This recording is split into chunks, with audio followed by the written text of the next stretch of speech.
تو ای انسان نمیدانی که در دنیا نمیمانی. تو را آید چنین روزی که اندر گور مهمانی، که اندر گور مهمانی. کجا شد آدم و حوا، کجا شد نوح کشتیبان، که وقتی بود در طوفان خدایش بود پشتیبان، خدایش بود پشتیبان. کجا شد یوسف مصری، جمالش بود چو خورشیدی. زلیخا بانوی دربار تمنا کرد از او زاری. کجا شد آن سلیمان را که شاه جن و دیوان را، کجا شد عاقبت تختش چو اندر روی او نابود، چو اندر روی او نابود. کجا شد حضرت موسی، خدا داد معجزش عصا.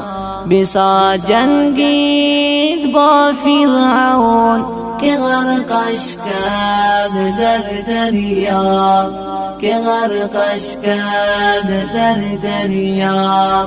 کجا شد آن حبیب الله محمد ابن عبدالله، شب معراج بر کرسی حضورش خواند الله. شب معراج بر کرسی حضورش خواند الله. نبی الله در این عالم به مثل ماهی تابان بود، جمال نازنین او دل آرام صحابان بود، جمال نازنین او دل آرام صحابان بود.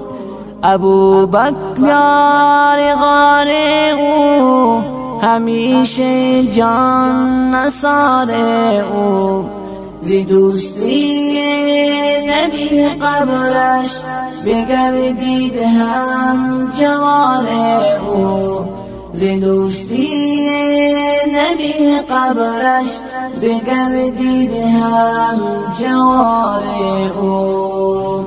عمر مردی دلاور بود، نبی را یار و یاور بود.